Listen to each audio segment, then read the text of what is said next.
I support reparations. I support reparations. That's insufficient. Other groups don't get support.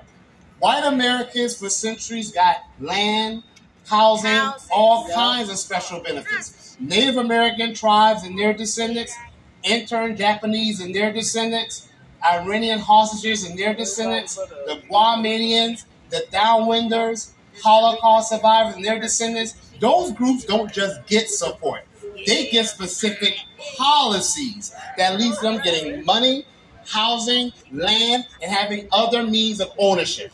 So do not fall for that trick language. And look, y'all, we're going to have to work for it. I heard Dr. Randy Short say that. We are going to have to work for it. We definitely need to be organizing in the streets. Yes, we do. But I need us to understand this very important thing here.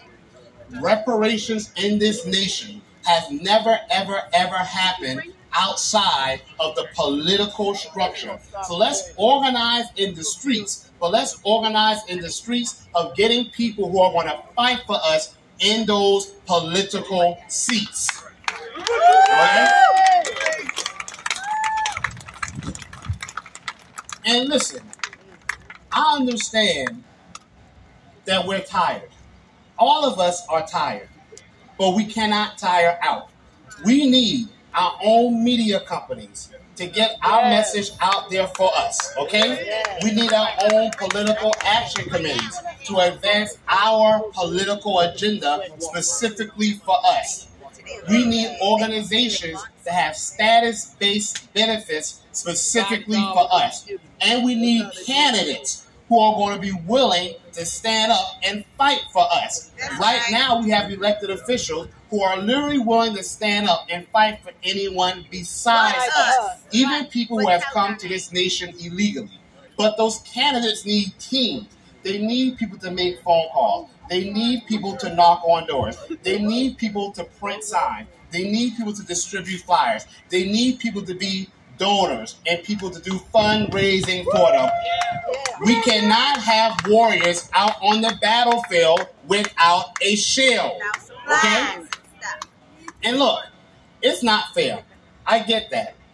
It's not fair that we have to fight for something that should have been ours already. Dr. Martin Luther King Jr. said he was tired of marching for something that should have been his upon his birth. But American slavery was not fair. It was not fair that we were enslaved, and yet we had to fight for centuries to end slavery. During the days of sharecropping, debtors' prisons, torturous medical experiments, racial massacres, land theft, exclusion from wealth building programs, Jim Crow, and redlining, those things were being done to us, yet we had to fight to make them stop. It's unfair, but look at us here. It's not undoable.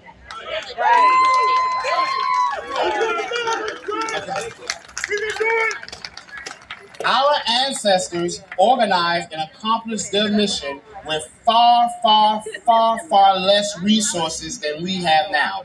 We have more political representation and specific policies for us in the 1800s than we do now.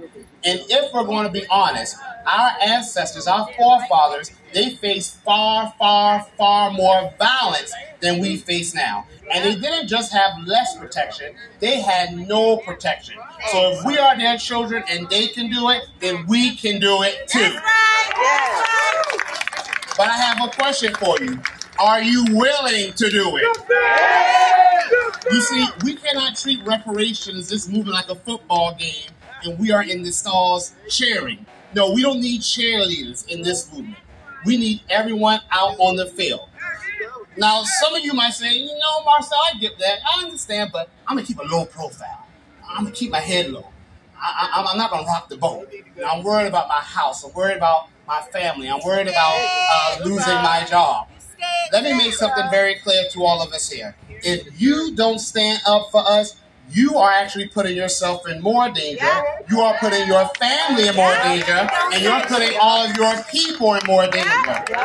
The same thing goes for me. If I don't stand up and fight for us, I'm putting myself in danger. I'm putting my family in danger, and I'm putting all of my people in more danger. Don't believe it? Let's look at nature. Take a lion, for example. You know the type of prey a lion usually targets? They go for the weakest, most cowering animal they can find. Being a coward's not keeping that animal safe. It makes them more of a target. On the other hand, when a lion comes across an animal that's active, that's vigilant, mighty, and strong, that lion remembers it's just a pussycat and it backs off. Now, we need to understand, by keeping a low profile, Dr. Martin Luther King Jr. said, if they come from one of us, let them know it's 100 of us. If they come for 100 of us, let them know it's 1,000 of us. If they come for 1,000 of us, let them know it's 10,000 of us. The point was, they can't get us all. And when they see all of us, they're going to realize they don't want to deal with none of us. Now, I'm going to say this here, and I have nothing against this in particular. I've been all around D.C., and I've been seeing a lot of rainbow flags. And people saying they have pride. Well, I have pride too. I'm proud every damn day of being a foundational Black American. Okay? I have pride. Okay? I have pride. A lot of pride. And yet, I look at Ukrainian flag, the rainbow flag. They get everyone's flags right, but being that this is Juneteenth, one day, and they still can't get our flag right. That's not because of us, but it's cause of it is us. We allow too much disrespect to happen on our names, and we have to stop that, okay? We have to stop allowing that. Listen, I said this before. If we were to the bottom of this nation because of poor decisions that we have made, I would be up here telling us, get it together. But the truth of the matter is, this is irrefutable. I don't even engage in arguments against this fact. We are to the bottom of this nation because of terroristic decisions this federal government made. I went to the Korean War Memorial, and they had a quote there saying, freedom isn't free. Oh yeah, we know. We know. The government caused the problem. Now the government to us is going to pay the cost of the problem. Okay? It's important for us to take care of our physical, mental health. So when I see you, I'm going to ask you, how are you doing? I'm going to ask you, how are you feeling? But then I'm going to also ask, what are you building? Okay? And I want to say, we deserve our constitutional rights. We are not looking to the government to save us. We don't need to be saved. We just need to be paid. Great, Marcel David. Thank you, everyone. Thank you. Mr. Dixon, you can dress. You can dress your behind off, sir. That man can dress. I'm sorry. He can dress. So give it up one more time for Marcel Dixon. Give me the check. Come on, y'all. Y'all can do better than that. Give me the check. Give me the check. Give me the check. Give me the check. Okay, I like FB. Thank you. I love you. Give yourselves a hand right now. Give yourselves a hand. Now, the man that's coming up right now, to be honest, he really needs no introduction. This is the man that put this entire reparations rally together. This man has taught us about our hidden history through our ancestors. Hidden colors 1, 2, 3, 4, 5. 1804. American Maroon. Microphone check. Okay, now I'm about to bring the man of the hour, Tariq Nasheed. A round of applause, Christine. It is beautiful out here in Washington, D.C. I'm so glad to be out here with you guys.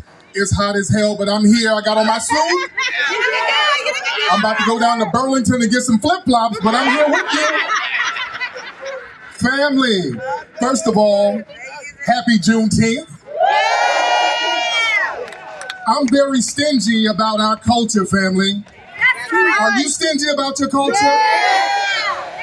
We are all we need. Say, we are all we need. We are all we need. We don't need people tacking our Juneteenth onto all of these other things. Have y'all noticed that? Yeah. Do they do that with other groups in their celebrations? No. Do they tack on other things to the Puerto Rican Day Parade? Do they tack on other things to the Caribbean Day Parade? No. Do they tack on other things to St. Patrick's Day? No. On St. Patrick's Day, they're like, everybody, you gotta wear green. That's it. With us, Juneteenth, they got pink colors, rainbow colors, trans colors, all of this stuff. They want to attack all of this stuff to Juneteenth. That's right. We're not the muse for everybody. You're not going to use us as muse anymore, right? I saw some stuff out here in D.C. Celebrate Juneteenth and Breast Cancer Awareness Month. We're not hating breast cancer, but this is about us and our foundation of Black American lineage. We are good enough. Now, family, we also got to pay honor and respect to the brothers and sisters in Tulsa who received a harsh injustice. We're still standing with them. We haven't forgotten about them. That was a horrible injustice. And we're going to stand up for them. Because the white supremacists like to use the excuse, well, the people who were harmed, they're not here anymore. Those people stayed here for over a century to see that justice is going to be served. And we're going to take the baton and make sure that that happens. This country has created and committed war crimes and paid the people they committed war crimes against. In World War II, when they bombed Europe, did they have a Marshall Plan that they gave them money for? Did they give money to Japan? They even gave money to Vietnam. Right? They gave money to the Iran hostages in 1979. You understand that? They gave money to the victims of 9/11. But when it comes to us, everybody wants to act like they don't know how to give us the compensation we're supposed to get. And we're saying no more. No more! Now, family, we're not going to take any excuses that people give us when it comes to reparations. When it comes to giving us our reparations, everybody wants to play dumb and ask these dumb questions like, Tariq, you in this reparations, listen, why should I be punished for something that I didn't do? Your father did. Well, here's the thing. We, black people, we get punished for stuff we didn't do all the time. Right. Every time there's a crime in Chicago, we all get blamed for it. We ain't got nothing to do with that. If there's a crime in New York, they start stopping and frisking everybody. We all get punished. And also, us getting reparations, look at how the language is. Punishment. That's not a punishment. If we get reparations, that's going to stimulate the economy. We're not foreigners, so we're not going to send money outside of the United States. That money is going to bounce within the United States and stimulate the economy. They know that. See, they know the temerity that we have as foundational Black Americans, because the excuse they like to give, well, if we give y'all the money, you guys are just going to just buy rims and weed and... If they really thought that, they would have no problem giving it to you. They know that you guys are going to be entrepreneurs. You're going to start businesses. You're going to open up houses and hotels and Fortune 500 companies. They know that what you're built of. They know what you're about, foundational Black American family, because you built this anyway. You built this. This city that we're in, Benjamin Banneker designed this city, a foundational Black American. All right? That White House down the street, foundational Black American hands built that house. We're not taking excuses. Another excuse they like to throw at us, well, how can we tell who's eligible for reparations? Everybody's just so mixed up. Well, family, when we owe money, the government knows how to find us, don't they? If we owe child support, brothers, they know how to find you, don't they? You owe a light bill, they know how to find you. You owe a parking ticket, they know how to find you. You get a Renter Center TV, they know how to find you. When they got to give us money, now, oh, I'm legally blind. It's easy to find us. Foundational Black Americans, we are record keepers. You know, you go to your grandmama's house, she got everybody's birth certificate under that mattress. We know how to trace our lineage back through paper. We can do DNA. They have all types of advanced sciences where we can trace who's who. We can do hairline analysis. Let's swab some of these hairlines. Because we might get some people trying to be $5 FBAs out here. We're checking hairlines. And the DNA says, you're from Uganda. You're not qualified. Listen. Another thing they try to say to us, well, listen, black people, don't worry. Stop worrying about reparations. They try to do a shaming tactic on us. They say, well, listen, and the Anglo-Europeans are very good at the shaming tactic. They say, well, You guys are begging for reparations. That's like begging. Why are you begging, black people? You're not begging for what's owed. If somebody owes you something, that's not begging. You owe me. You Anglo-Europeans, you were begging to get out of the slums of Europe. I want y'all to understand, Europe was a slum before the Western slave trade. The money built from slavery over here funded Europe. You understand that? They begged to come to Ellis Island. They begged to go to New York. They begged to leave Europe to come to Washington, D.C. While they were begging, we were building, and we wanted to get paid for what we built. That's right. That's right. There you go. Yes. Family, another thing they try to do is say, well, how about individual responsibility? Just work hard. If you work hard, you wouldn't need reparations. Oh, yeah. No. Because, see, they attacked us and oppressed us as a group. We couldn't get out of slavery because of the federal government. The federal government had us tied up in slavery. They used the military to go into Florida during the Seminole Wars to get black people to try to put them in slavery. They used the Fugitive Slave Act. When we did go to free states, they would use that to come get us and put us back in slavery. You understand? So our Foundational Black American Family, we fought against that because they even had dogs that were trained to go and hunt us. This was government sanctioned. Now, some of our FBA family, they learned how to kill those dogs by crushing up glass and baking the glass and bread and frying the bread. They're called hush puppies. Did y'all know that? Yeah. Oh, they hush the puppies all right. Yeah. For good!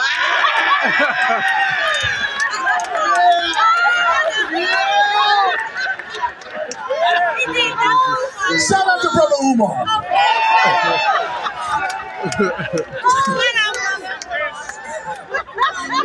Listen. I'm in California. In California, family, they threw some numbers out there. See, when you talk about reparations, people, they'll kind of lurk around and wait on some numbers. So now some numbers have been thrown in California. They threw an $800 billion number out there. And boy, people lost their minds. The first people to lose their mind were the immigrants, the Hispanic immigrants. They were the first ones to come out and say, hey, hold on, wait a minute. I just got here. Why should I owe? Why should I be on the hook for something where I just got here? Well, damn it, you just got here. You're getting all of our tax dollars. You're here because of us. Y'all going to D.C., New York, and Chicago, and all of these other cities, you're getting debit cards with all of our tax dollars on the debit card. You should be the main ones cheerleading for us. If it weren't for Foundational Black Americans, you'd be down in South America on a donkey with coffee beans. No disrespect. But we kicked in the door for all of these people to be totally ungrateful when it comes to us, because people feel like anything we get, they have to get, and that's not what it is. Another thing people try to say is, well, how about instead of going after the government, just go after individual entities and institutions that had you enslaved. Here's the problem. All of the institutions in America are based on anti-black racism. I want y'all to really understand that all of them. The medical industry was based on anti-black racism. They were experimenting on us. The banking system, they were putting in money to enslave us. The railroad system, we were doing the railroad system. We had to build the initial railroad systems. You understand? The insurance companies, they were insuring enslaved black people. Wall Street were trading stocks and bonds. We were the stocks and bonds. All of these institutions, the entertainment industry, the first form of entertainment in America were minstrel shows. The first blockbuster movie was A Birth of a Nation. In the music industry, all of these things were based on exploitive, anti-black racism, even now. And then they try to say, well, we have to have a lot of this minstrelly, all of this minstrel show nonsense and buffoonery in the music and in the movies, because if we put something positive out there, oh, you black folks don't like that. You like cooning and buffooning. That's what you guys like. Family, we just released a movie called Microphone Check. How many of y'all saw Microphone Check? I see. This is a movie we did, Grassroots, have an intelligent conversation talking about foundational Black American culture. We were selling out theaters here in D.C. and all over the country. That's right. Woo! They didn't tune in to see buffoonery and shucking and jiving. They wanted to hear truth to power. You're here today not for buffoonery and shucking and jiving. You're here for truth to power. Are you here for truth to power? Are you here for truth to power? Give yourselves a round of applause, ladies and gentlemen.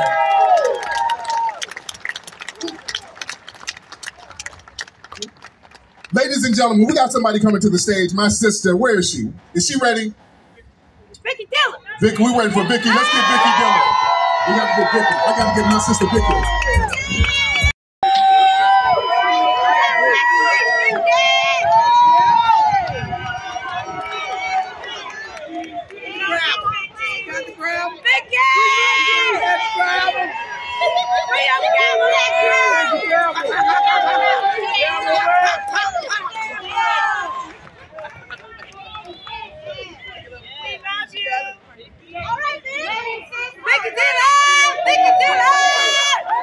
So we're in Washington, D.C., yes? This is a home of the White House. Somebody say, we built this. We built this. This is the home of Congress, yes? And this is the home of the Supreme Court of these United States of America. We're in a power center, Black family, the Capitol. So I thought it appropriate. Somebody help me with my notes. I thought it appropriate. Watch this. Thank you, precious. All right now. Calm down now, Win. I thought it appropriate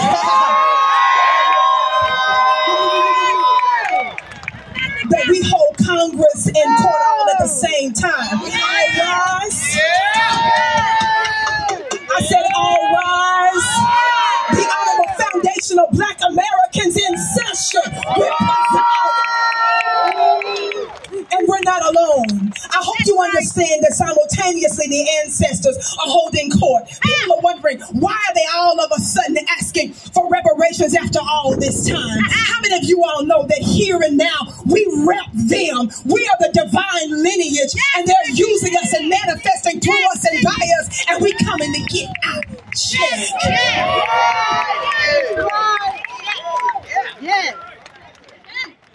For the record, I love to talk from this book called How White Folks Got So Rich. Somebody say, it's no wonder. It's no wonder. It wasn't because they worked hard. It was because they was hardly working. Talk back to me, somebody. I want to remind you and just tell you just a few things in terms of laws and legislations that were directly or indirectly having to do with the codification of our oppression after they claimed they freed us from chattel slavery. Yes?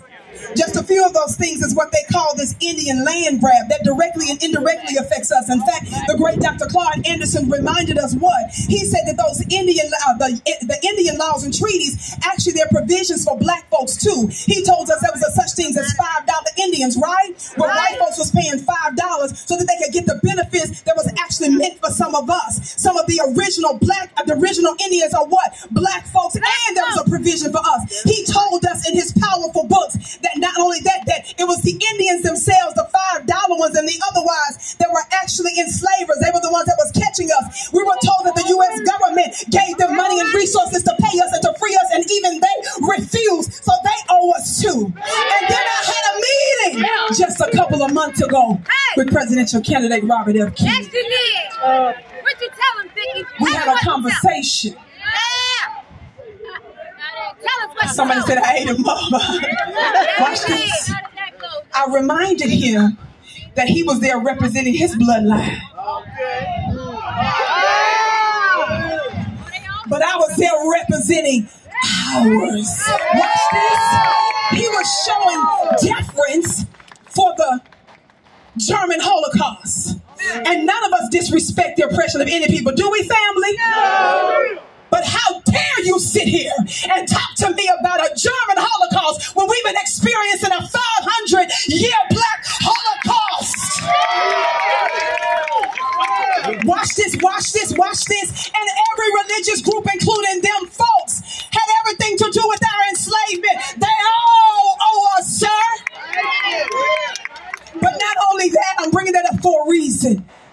that, I told him, I said, watch this, watch this, watch this. I said, theirs lasted approximately 5 years. Ours lasted about what? 500 years. And we have not gotten one red cent for reparations. Watch this, watch this. He wanted to tell me about somebody that marched with Dr. Martin Luther King. Baby, no disrespect, but we're not talking about no photo op. We're talking about somebody that has to help substantively assist those of us who created these United States of America. And after you said you freed us, guess what black folks did while we were still in under Jim Crow, just up from chattel slavery? Didn't we don the uniform, go over to Germany, and free them from Hitler, only for you to turn around and come in and call us anti-Semitic? You got us messed up. Somebody say overruled.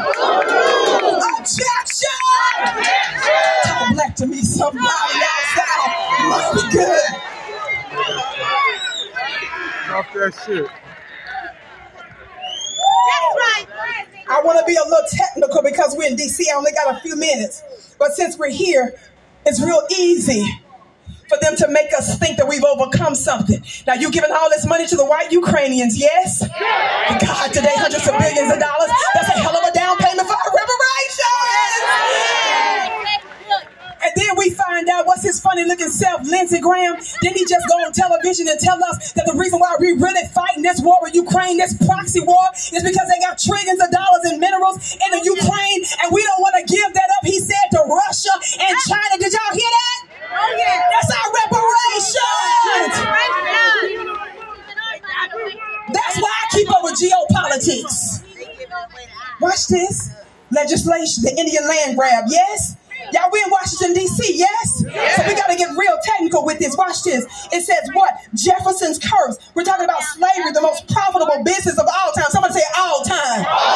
Watch this, watch this. It's sugar to cotton to oil. It says Jim Crow laws, right? New slavery, sharecropping, predatory lending, debt slavery, yes? The curse of ham notion, labor unions, white domestic terrorism, compromise of 1877, Asian Exclusion Act, citizenship and immigration, Plessy versus Ferguson, the president of white supremacy, Woodrow Wilson, public education, student debt, slavery for black people, wealth for Wall Street and the government, the stock market, subprime mortgages, sundown towns, homestead, the land is ours, farmers administration, public housing, federal housing administration, the black tax, social security, pensions, unemployment insurance, national recovery act, minimum wage laws, homeowners law, loan a corporation. Give me just a minute. We got to be technical in D.C. Veterans administration, and y'all, this D.C. humidity is not playing with the system with the current rain. This hair is bigger than normal, about 3-4 times the size. Watch this. Veterans administration, mortgages and racially restrictive covenants, U.S. Housing Act, black consumer slaves, forced consumerism and economic dependency, aid to families with dependency children, which is AFDC, the GI Bill, yes? The GI Bill, yes? Building of American cities, affirmative action, corporate welfare, police power, prison industrial complex, war on black drug users, white liberals, race manufacturing, Hollywood and racial propaganda, black talent snatching, healthcare, inheritance, a good old boy network, grandfather clause, bribery, politicians, lobbyists. Ain't we in D.C.? Lobbyists, lecture circuits, revolving doors, government sabotage. Somebody say FBI COINTELPRO. Warmonger welfare, foreign policy and wars of aggression, false flag operations, white collar crime, organized crime, illegal drugs, patents. Somebody say patents. We in D.C., we got to be technical with this mug. University patents and business. And what? The Federal Reserve crookery. That's just a few legislative things that you got to understand how they intentionally and technically codified our oppression in law, and it still exists today. You owe a debt to us, America.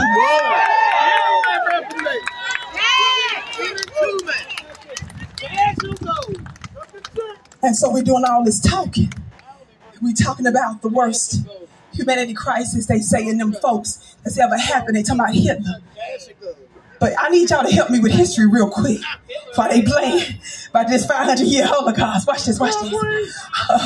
Hitler got his inspiration from who? Wait a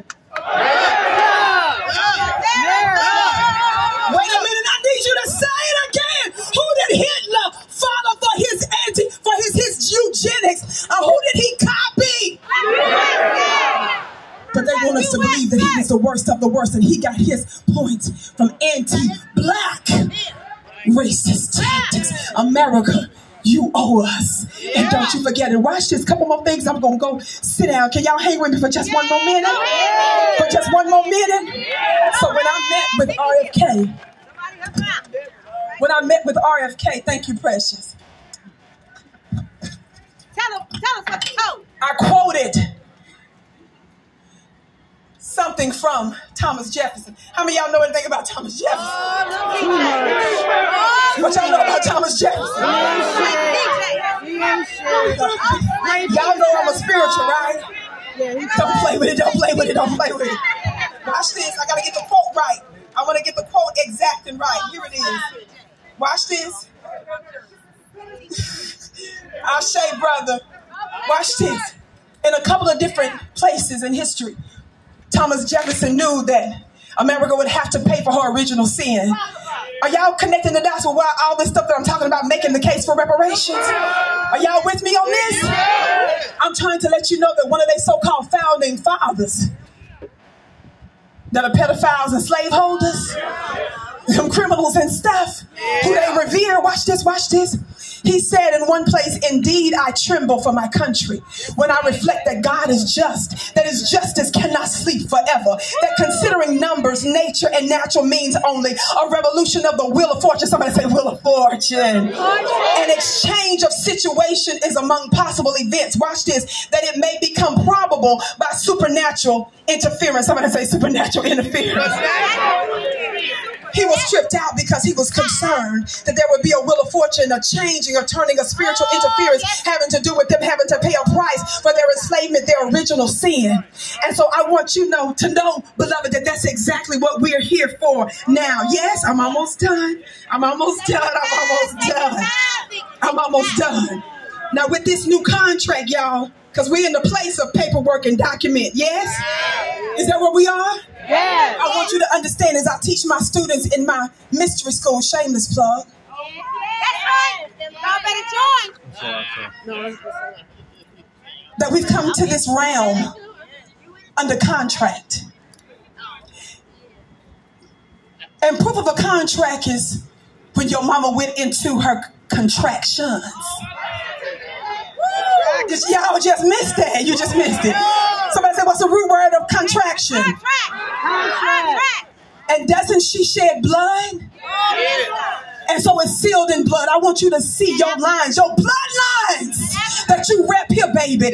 America owes us a different kind of contract. The royal bloodline that's here, that's representing us. Can you imagine with me just for a minute? That if you can see in the halls of Congress, both Democrats, Republicans, and everything in between, that simultaneously your people, your ancestors have convened and they're in session. And they're actually the ones that's moving and motivating us for such a time as this on their behalf. One of the things I told Robert F. Kennedy is, baby, America is doomed. But I'm not the only one that told you America's doomed. I wonder who else said that. Where's the White House from here? Right there. Right behind. Yeah, where's the White House from here? It's down the road. Yeah, not even down the road. Like 2 blocks. Okay, how many of y'all remember a couple of months while Joe Biden was waiting to take the oath of office for the upcoming January? Do you all remember that the black bootlicks were humiliated after they helped to get him elected? Him and Kamala ignored his funny looking self. That's from the dictionary, not the dictionary. It's from the dictionary, not the dictionary. That's my book of words. Didn't they ignore his funny looking self? He ignored them, rather, right? So the Urban League and some of the NAACP folks got so upset they started to blast him, what? On mainstream media, didn't they? Say, you ignoring us now. Watch this. They say he ain't even taking our calls. So him and Kamala met them where? On Zoom. Somebody say Zoom. Because they went public and they embarrassed them. Watch this. And in that meeting, that Zoom meeting with so-called black sellout leaders, he said to them with raised voice, and he actually used a cuss word during that exchange, but guess what he said? He said, America is doomed, not just because of black people. That's right. Did he say it, somebody? Yes, he did. He said it. He knows the same thing that Thomas Jefferson knows, don't he? He said America is doomed. He said not just because of black people. That means it includes black people, yes, but also because white folks, the Europeans here, are going to be the minority come what? 2040. Watch this, watch this, watch this. America, the reason why you're catching hell all over the world is directly and indirectly related to the fact that you refuse to voluntarily do justice violence. Now you can do justice voluntarily. Finish it for me. Or but you ain't got no choice. So one of the things I wanted to remind him that America is doomed and the die is cast. And who are we to be patient? Who are we to keep waiting? Who else rolls around in the presence of their tormentors for 500 years and don't become Al-Qaeda on these mugs? Now, y'all know, I'm not sitting here talking about being reckless and crazy. Y'all know I'm talking about following all the rules and regulations and the laws and stuff, right? But we some patient people. What manner of people are we?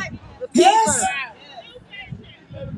That we will be amongst our oppressors and tormentors for this long and still have patience with them. Now I say about them, what manner of man and woman are they? To think with a straight face, you're going to play in our face, thank you, precious, and say, why should you pay reparations? After 500 years, the Lord wants you to turn the other cheek. That's what they want us to say. The Lord wants you to turn the other cheek, yes? Well, I'm going to take you back to Sunday school with your Lord and Savior, Jesus Christ. Talk back to me, somebody. First of all, you want us to revere this man that none of us has ever seen from over 2,000 years ago and revere this Messiah on Calvary. Watch this, watch this. But J. Edgar Hoover was concerned about another type of Messiah. Yes, he was. I said J. Edgar Hoover, the former director of what? The FBI.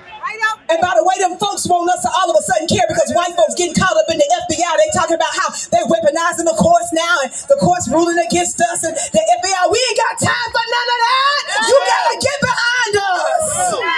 Where y'all been this whole time when we were screaming about how they were weaponizing these government agencies and the courts against us, and now you want to cry a river? Well, let me tell you, it's prophetic. Their system is turning on them until they do right by us. I gotta go. J. Edgar Hoover was concerned about another Messiah, yes? Yes. What did J. Edgar Hoover say? What did the government documents show? The government documents show that was classified for a time said that he was concerned about what? A black Messiah. And so they put us under surveillance and they started to speculate about who it could be. One that could do what? Unify and what? Electrify the people. Well, let me say something to you, and I don't want to offend you.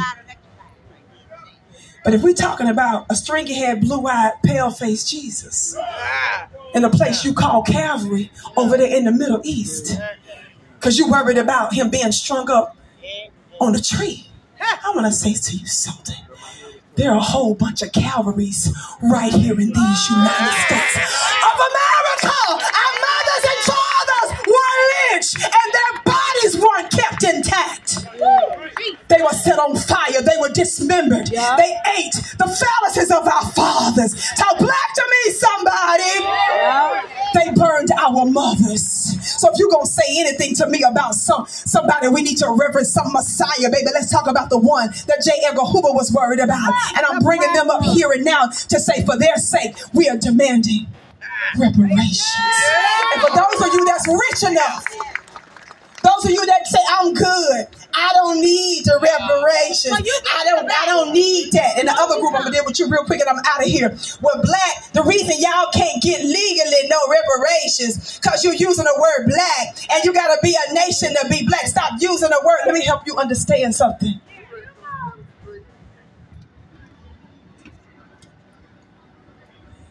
Imagine your mother screaming after having been raped and your father sodomized by that man. Imagine them running with terror. Imagine them seeing one of their other families and loved ones stuffed into a barrel with spikes inside and rolled down a hill. Imagine the terror of that. Our demand for reparations is not about what economic situation you find yourself in now, fool. It's about the blood of your mothers and fathers that demand it.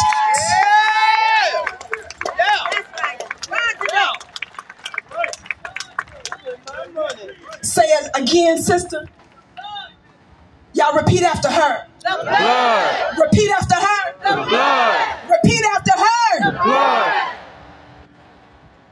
And for those of you that say black, can I get real esoteric on you real quick? Because y'all tell me, I know y'all in here, some of y'all standing here listening to me now, some of the haters especially. Watch this, watch this. Don't y'all tell me that the reason we can't get it is because we use the word black, and the word black means what? Say it again. Say it louder. Dead. Say it louder. But what you don't understand about that word black and dead, that some of the sacred ancients, including the Egyptians, understood the realm of the dead, which has to do esoterically with your ancestors. Fool, which is the high court. Do you understand me? So when you're talking about black, this ain't for everybody. I'm getting with the technical legal stuff for the other folks. I'm just throwing this out there too real quick in my 1 minute left. Black, that's the dead that they were dealing with, baby. They knew how to tap into the ancestral realm, baby. They knew how to tap into that unseen realm. So black ain't got nothing to do with that technical stuff as it relates to law. And besides that, we have the ultimate word, the ultimate law in our mouth. And we have the ability to do what? Overrule. And we can also do a new constitution or add what? Amendments and adjustments to it. If they didn't tell the Ukrainians no, if they didn't tell legal and illegal immigrants no, then what the hell they look like telling those of us who are the true founding fathers and mothers of this country no? Yeah. I gotta go. So we've held spiritual court and natural court. And so we now invoke the ancestral realm. And it is my prayer and my address to your ancestors and mine that represent the foundational, that we're representing here foundational Black Americans. And we decree and declare and invoke and unleash their power and their presence here in Washington, D.C. now. We ask our ancestors that you begin to move throughout this space and the place through Congress, through White House, through the courts and the decision makers, the lawmakers, the lobbyists, and those that influence the seen and unseen forces. We're asking you, who shed your blood and paid an ultimate price, to be with us and to manifest and express yourself by us and through us in our gifts. Be our hands and be our feet and be our mouth. Ancestors, they have mocked us and we become a byword amongst the nations of the world. Let them know who's boss. Throw your weight around. Ancestors, come down now and help us push forth this prophetic bill, this prophetic marker, so that it's acted and put into legislation, because your blood demands that we are here now and we give thanks for it now. Ashe, Ashe, my session is adjourned. The script or notes, but I want to get this right because I don't want you to miss anything I have to say. Amen? Amen. Foundational Black Americans, our time is now. We stand on the shoulders of giants, yet we still carry the weight of systematic injustice. Today we demand reparations, not as a handout. Say not as a handout. Not as a handout. But as a rightful claim. Brothers and sisters, I need to be honest with you. We're all family here, correct? Yeah. We're all family here. Yeah. Family? Family? Family? Well, family, I got to tell y'all some harsh, horrible truths. And the first one is our fight is not just with the government alone. The fight is also with ourselves. Ladies and gentlemen, I contend that we need self-reparations. Now, I've known Brother Rizla Islam for about 10 years. And he told me to tell you a specific number.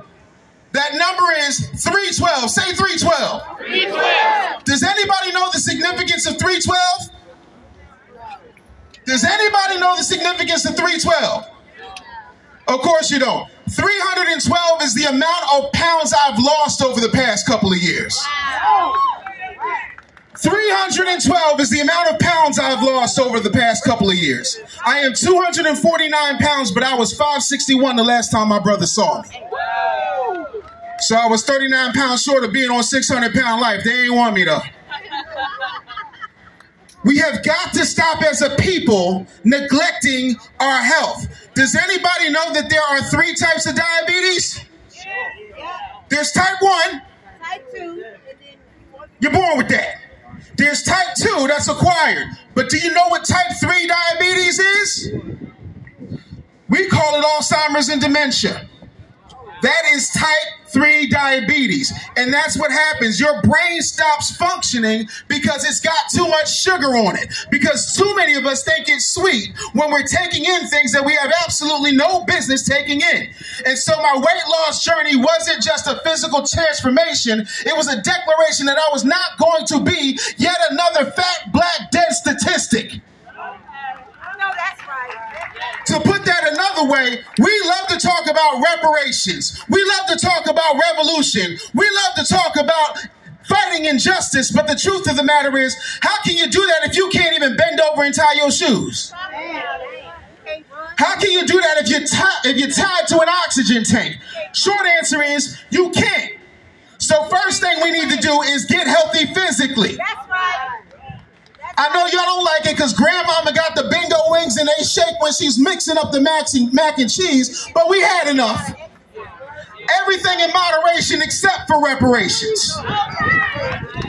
Everything in moderation except for reparations. But our health extends past the physical. Brothers and sisters, what about our financial health? According to the Bureau of Labor and Statistics, my business partner and friend Vicky Dillard loves the facts, so somebody talk black to me for a minute. According to the Bureau of Labor and Statistics, the so-called African Americans don't have $500 in case of an emergency. According to the Bureau of Labor and Statistics, black people don't have $500 in the event of an unforeseen emergency. Despicable. Let me put it to you in a real sense. How many times has somebody died? And then we get on social media and we hear about it. And then the next thing you know, there's a post. And we all know what the post says. It's okay, I'll say the bad thing out loud that you're too nice to say. It's either a GoFundMe or a fish fry. How many GoFundMes and fish fries are we going to have before we wake the hell up? If you take the Industrial Revolution off the table, if you take the system of slavery off the table, one of the main ways that the dominant society made their money was through generational wealth, through life insurance. But some of y'all think y'all gonna take it with you. Not realizing that when you die, you leave your children a burden and to pick up the pieces. We are suffering from a failed system of improper planning, if there's any planning at all. And it must stop today. I demand that you find a black insurance agent and get yourself a policy. Point blank and period. There is nothing wrong with insurance. It's so funny to me how you have no problem getting insurance for your car. Oh, because that's the law. So do we have to have a law for you to make sure that you provide for your children in the event of your untimely death? We shouldn't have to. Nobody should have to pull together and be stressed. We need to secure our future.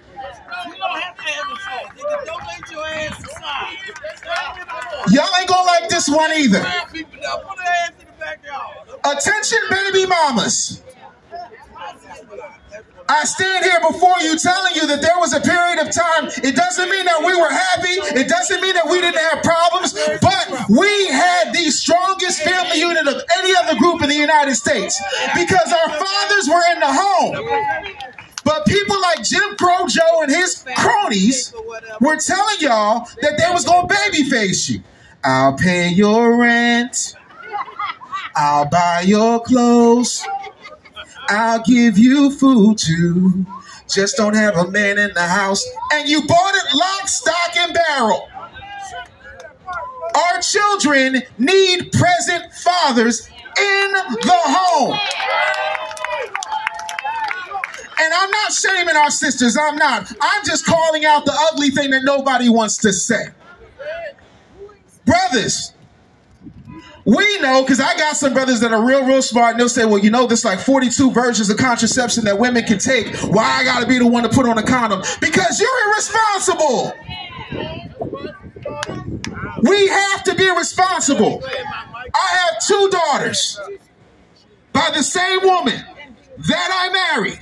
I have no children out of wedlock. I have insurance policies that each one of them have a single beneficiary, and it's them.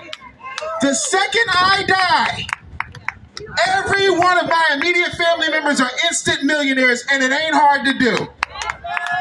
But you have not because you ask not. That's also in the Bible. But the problem is we buy bull, and we don't put our money where our assets are. We do not put our money where our wealth is. We have to break the cycle of abandonment. We have to break the cycle of excuses, and we have to break the cycle of just voting one way and expecting something different to happen. Now, I got locks. I see a lot of my brothers and sisters out here have locks. It is a symbol of our pride, and I love it, but I want to tell you something. How many people right here are working a 9 to 5? No shame, I'm just asking. How many people are working a 9 to 5? Brothers and sisters, ain't y'all tired? Yeah. Aren't you tired of having a code switch? Yeah. And laugh at your supervisor Topher's jokes, which ain't funny? Ain't you tired of having to go to a job that does not respect you? Do you know that on Monday morning between 6 o'clock and 9, the majority of the heart attacks in this country happen? Because you're going to a job that is taking your skills, your talents, your natural resources, and making millions of dollars off of it. But you're telling me it is too hard for you to build a business. How? You built America. It don't get that much harder. There's a 7-year-old who is making $30 million a year reviewing toys he does not manufacture. There is no excuse. There is somebody that is willing to pay for what it is that you have, but you take your gifts for granted. We must create our own opportunities so that we can be with each other in a safe space where we don't have to put on the non-threatening voice and take all the bass out. As an entrepreneur, I help black people scale their businesses to 6 or 7 figures. That's what I was called to do. I left the entertainment industry and I went to work for my people. It is not easy. I don't give a damn what these YouTube, what does Dr. Umar call them? These YouTubian beta male sips. I don't give a damn what they say. It is not easy to start and grow a business, but it's worth it. It is worth it. Dr. Claude Anderson says you should be ashamed of yourself if your child has to go outside of your neighborhood in order to secure employment.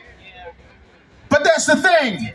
Shame is a dirty word now. Shame is toxic. Everybody's beautiful. Everybody's brilliant. Everybody's a genius. And everybody's suffering.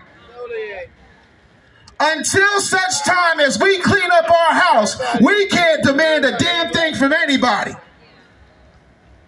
But we will demand what is owed. Amen?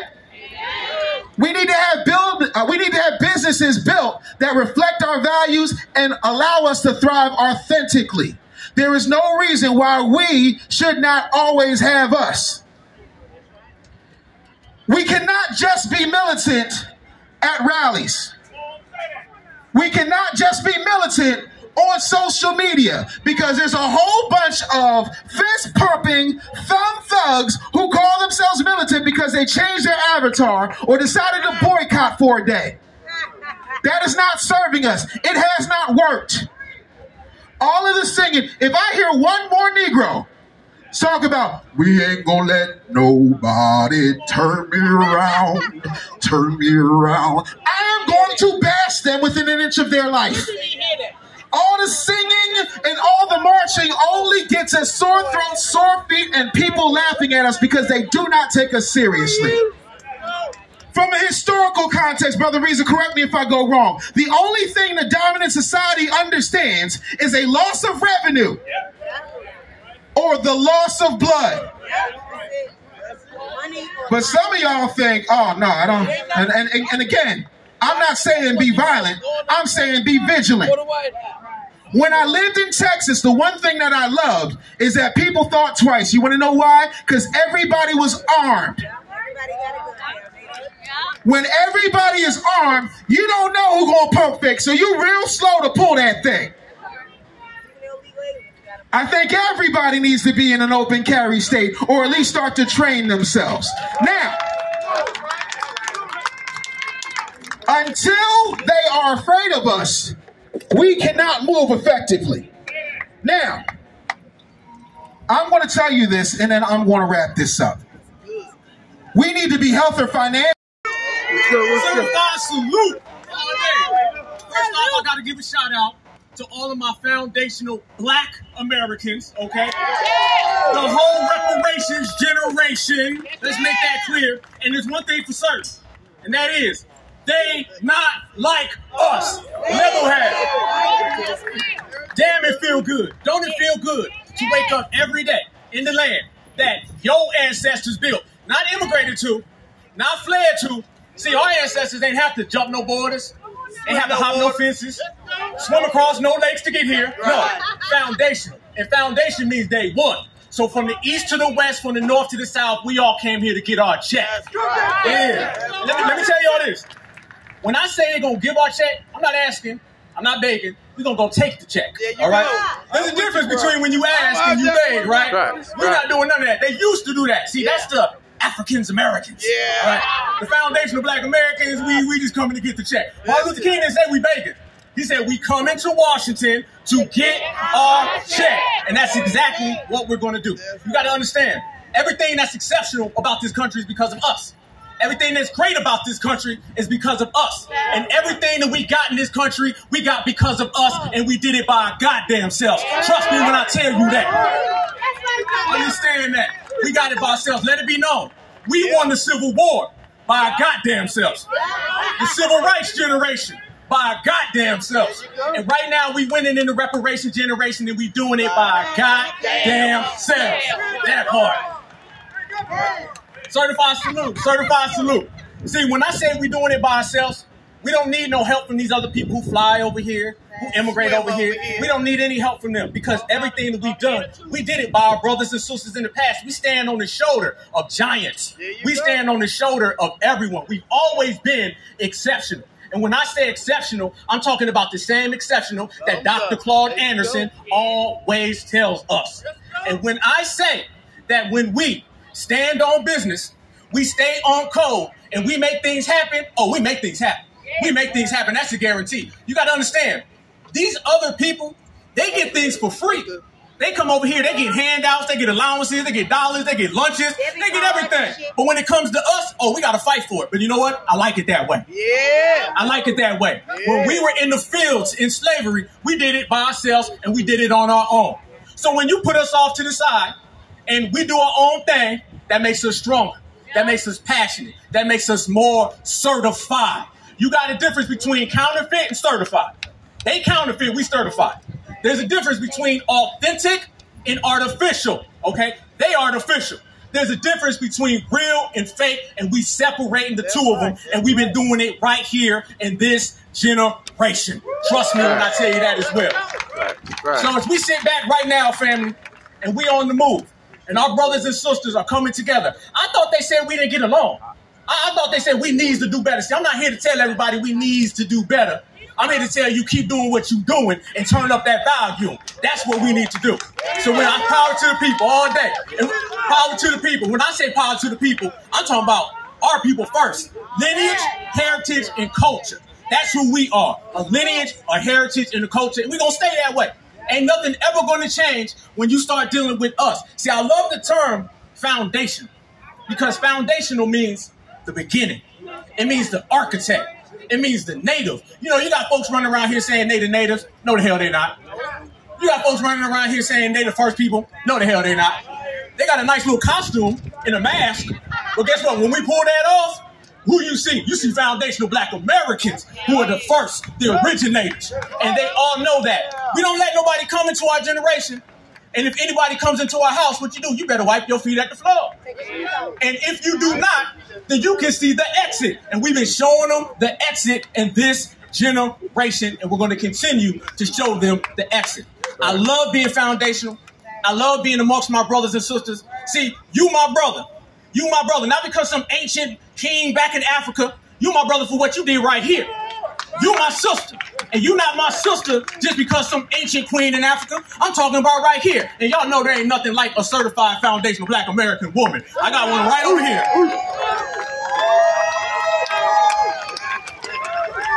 Who was it during slavery that was healing everybody that was sick? It was a foundational black American who was throwing blows at the race soldiers in the civil rights era and still didn't break their nails. Still didn't break their nails. It was a foundational black American sister. And who had on them leather coats with them power tools and them afros blowed out with the Black Panther Party? That was some foundational black American sister. So we all come from that. Then what that make every last one of us? Karen, sorry, you can't do that. Miss Hernandez, you can't do that. Mrs. Mutombo, you can't do that neither. What you can do, you can get in line, you can watch foundational black Americans, and you can take notes. And if you do not want to do that, then you can always immigrate back home. The fences are still there. All day. All day. All day. I wore these dog tags because my dad was in the military. All right? And when we start talking about the military, we don't wave that flag for George Washington, Ronald Reagan, Thomas Jefferson. We wave that flag for the Buffalo Soldiers, the Harlem Hellfighters, Black Panther Party for Self-Defense, Huey Newton, Bobby Seale, Fred Hampton, Kathleen Cleaver. That's what we wave that flag for. And everybody has to understand that. They know what time it is. This is our house. This is our house. And we've been putting in work. And we've been doing some paperwork checking. And the paperwork checking that we've been doing been coming back kind of dirty on some of these people. So when I say that we're going to pull some paperwork back, that means that if your hairline is 4 feet backwards, then you're not FBA. If your forehead is 4 extra feet wide, a Friedman forehead, then you're not FBA. Okay? If you came here last night on a bus, a boat, or a plane, you're not FBA. And if your family was at the immigration office saying, I pledge allegiance to the flag, then you're not FBA. You're not FBA. We will get our reparations. They're going to pull out a pen and they're going to write American freedmen because, like I said, everything that's great about this country is because of us. And we're the ones keeping it alive right now. I see so many beautiful foundational black Americans. Y'all know they say black is beautiful and always black, right? You know that James Brown said, say it loud, I'm black and I'm proud. He didn't say whisper.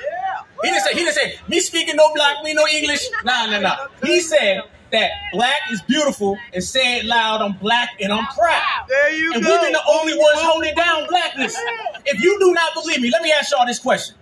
Where would any melanated black person be on the planet Earth if there was none of us? I'm going to give you the answer. I'm going to give you the answer. Just go to where they are and see they over there getting whooped by bamboo sticks. You may take over Southside Africa. I bet you won't take over Southside Chicago. I bet you won't take over East St. Louis, Kansas City, Savannah, Montgomery, Alabama. Y'all know in Alabama they got them folding chairs. Okay. They still got them heads ringing. I ain't talking about Dr. Dre neither. So when I tell you that they're going to have to wipe their feet at the floor, and I tell you we pulling out all of the paperwork, the next thing I want to talk about is this election season, okay? This election season is coming up. You're going to have a whole lot of people talking about vote red, vote blue, vote Democrat, vote Republican. Let me tell you what we're going to do. We're going to vote couch. We're going to vote sofa. We're going to vote recliner, rocking chair, folding chair, and we're going to continue to vote couch until they get the point. We said no reparations, no vote. We didn't say half a vote. We didn't say 33 and a third, 15th and a half. We said no vote. And that's the way we're going to continue to do it because we are certified black society, certified foundational black Americans. They ain't gotta like it, they ain't gotta love it, but they better respect it because they damn sure can't check it. Trust me. FBA all day. FBA all day. So what I want to tell the family, y'all stay on code. You stay putting out this real energy that you have right now because this is the energy to change the world. Look what we changed already, family. We went from the yes we can era. Y'all remember that? Y'all remember Barack Obama? Y'all remember that? That was about rainbows, Skittles, and hope and change. We're about dollars and cents. So if you ain't talking money, then you ain't talking FBA. And we out here putting in work. Brothers and sisters all across the country are putting in work. And it doesn't matter how old you are, okay? It does not matter how old you are. I seen a grandma on the West Coast. Grandma hopped on the bus for 3 hours just to go to a reparations task force and speak for 2 minutes. And when she got there, Grandma wasn't praying. I wasn't no church. Grandma wasn't begging neither. Grandma stood up, stood on business and demanded cash payments. That means grandma out here putting in work. I see some young brothers in the state of Virginia. Somebody asked them, where you from? They said, we from right here in America. We ain't from Africa. Hell no. And then I seen a young sister in the great state of Florida. She had to write an essay for her school. And with the essay, the teacher asked her, are you going to make it about Black Lives Matter? Young sister said, no. Then they said, okay, you're going to make it about All Lives Matter. Again, young sister said, no. Then the teacher got mad. Y'all know they got them Karens in the school trying to teach our kids. That's why we do homeschool now, okay? Then the young sister stood up and said, I'm writing my essay about reparations for foundational Black Americans in the form of cash payments. M-O-N-E-Y. We put it in work. Exceptional. Exceptional. So all these people running around here talking about 50-50 this, co-created this. Here's my question. If you co-created something, then where's the Latino version of Tupac Shakur? They ain't got none. Where's the Latino version of DMX? They ain't got none. Where's the African or Caribbean version of Whitney Houston? These people ain't got no Muhammad Ali. They ain't got no Harriet Tubman. They ain't got no Dr. Francis Cress Welsing. They ain't got no Dr. Claude Anderson. And if you ain't got that, then you ain't us. Case closed. And we gonna stand on that. All day, every day. So this is what we do. We letting the whole world know who we are. Now they talking about reparations for these people, reparations for them people. They ain't gonna get it. But I want to tell the family, in closing, I want to say this to everybody. I was the first Black activist on the scene in Jacksonville, Florida, during the hate crime last August, okay?